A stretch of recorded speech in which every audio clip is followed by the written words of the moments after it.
కాళేశ్వరం నీళ్లు వాడుకుంటూ కాళేశ్వరం ప్రాజెక్టును పూర్తి స్థాయిలో వినియోగించుకుంటూ దానివల్ల కీర్తి కోసం ప్రయత్నం చేస్తూనే మరొక వైపు కాళేశ్వరాన్ని బద్నాం చేసే ప్రయత్నం చూస్తుంటే తల్లిపాలు దాగి రొమ్ము గుద్దడం అనే సామెత కూడా గుర్తొస్తూ ఉన్నది. నిజంగా చెప్పాలి అంటే ఇవాళ మీరు శంకుస్థాపన చేయాల్సి వస్తే మల్లన్న సాగర్ దగ్గర చేయాలి, లేదా కొండపోచమ్మ సాగర్ దగ్గర చేయాలి, కానీ గండిపేట దగ్గర చేస్తూ ఉన్నారు. గుండెకాయను వదిలిపెట్టి గండిపేట దగ్గర మీరు చేస్తున్నారంటేనే మీరు ఎంత ఇబ్బంది పడుతున్నారో ఈ విషయంలో ప్రజలకు కూడా అర్థమవుతుందని చెప్పి నేను అనుకుంటా ఉన్నా.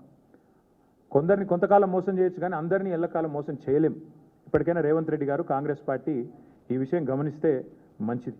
అట్లాగే ఇంకొక మాట కూడా నేను చెప్తా ఉన్నా, ఇవాళ ముఖ్యమంత్రి గారు సమాధానం చెప్పాలి కొన్ని విషయాలు. ఇవాళ మీరు తెస్తున్నది కాళేశ్వరం నీళ్ళ కాదా, ఇవాళ మీరు తీసుకొస్తున్నది ఇక్కడ గండిపేటకి కాళేశ్వరం జలాలా కాదా స్పష్టంగా చెప్పాలి. ప్రతిపక్షంలో ఉన్నప్పటి నుంచి ఈరోజు దాకా కాళేశ్వరాన్ని విఫల ప్రాజెక్టుగా చిత్రీకరించే ప్రయత్నం చేసినందుకు, చేసి కూడా ఫెయిల్ అయినందుకు, దాని మీద కమిషన్లు వేసి కూడా అట్టర్ ఫ్లాప్ అయినందుకు, మళ్ళీ ఇవాళ సిబిఐ ఎంక్వైరీ పేరిట మోసం చేయబోతున్నందుకు ముందుగా ముఖ్యమంత్రి గారు ఈ రాష్ట్ర ప్రజలకు క్షమాపణ చెప్పాలని చెప్పి మేము డిమాండ్ చేస్తా ఉన్నాం. ఎందుకంటే ఎంత అరాచకమైన, ఎంత నికృష్టమైన బుద్ధి ఉన్నవాడైనా సరే ఇంత దిగజారుడు పని చేయరు. సొంత రాష్ట్రాన్ని తులనాడే పని, ప్రజల సొమ్ముతో కట్టిన ప్రాజెక్టును విఫల ప్రాజెక్టుగా చిత్రీకరించే పని చేయరు. కానీ ముఖ్యమంత్రి గారు ఆ ప్రయత్నం చేస్తూ ఉన్నారు. అట్లాగే నేను గుర్తు చేస్తా ఉన్నా ముఖ్యమంత్రి గారికి, మొదటి నుండి మేము చెప్తున్న మాట, కాళేశ్వరం అంటే ఒక బ్యారేజ్ కాదు, కాళేశ్వరం అంటే ఒక రిజర్వాయర్ కాదు, కాళేశ్వరం అంటే ఒక కాలువ కాదు, కాళేశ్వరం అంటే ఒక మల్లన్న సాగర్, కాళేశ్వరం అంటే ఒక కొండ పోచమ్మ సాగర్, కాళేశ్వరం అంటే ఒక రంగనాయక సాగర్, కాళేశ్వరం అంటే ఒక అనంతగిరి రిజర్వాయర్, కాళేశ్వరం అంటే ఒక గంధమల్ల, కాళేశ్వరం అంటే ఒక బస్వాపూర్ రిజర్వాయర్, కాళేశ్వరం అంటే ఒక రాజరాజేశ్వర సాగర్ మిడ్మానేర్, కాళేశ్వరం అంటే ఎస్ఆర్ఎస్పి పునరుజ్జీవ పథకం. మొత్తంగా కాళేశ్వరం అంటే 3 బ్యారేజీలు, 15 రిజర్వాయర్లు, 19 సబ్స్టేషన్లు, 21 పంపింగ్ స్టేషన్లు, 203 కిలోమీటర్ల సొరంగ మార్గాలు, అట్లాగే 1531 కిలోమీటర్ల గ్రావిటీ కాలువలు, 98 కిలోమీటర్ల ప్రెషర్ మెయిన్స్. కాళేశ్వరం అంటే 141 టీఎంసీల స్టోరేజ్ కెపాసిటీ, 530 మీటర్లకి నీళ్ల ఎత్తిపోతల పథకం, multi stage lift irrigation project, ప్రపంచంలోనే అతిపెద్ద లిఫ్ట్ ఇరిగేషన్ ప్రాజెక్ట్ కాళేశ్వరం. ఇది వాస్తవం. కాళేశ్వరం ద్వారా ఇప్పటిదాకా 1 కాదు 2 కాదు, ఏకంగా 240 టీఎంసీల నీటి వినియోగం జరిగింది. ఇది అక్షర సత్యం.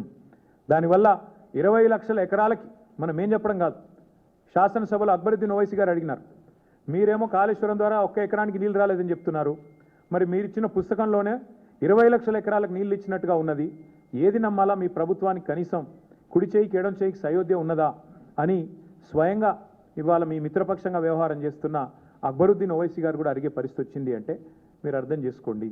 అట్లాగే అక్బరుద్దీన్ ఓవైసీ గారు అడిగినారు మొన్న, కాళేశ్వరం ఏదో కొట్టుకుపోయిందని మీరు అంటున్నారు, కానీ అక్కడ 12 లక్షల క్యూసెక్కుల వరద వచ్చినా నిక్షేపంలాగా ఉన్నది కదా బ్యారేజీ, మీరు అన్నట్టుగా ఏం లేదు, మీరు చెప్పేది తప్పు అనే మాట కూడా అక్బరుద్దీన్ ఓవైసీ గారు అడిగినారు.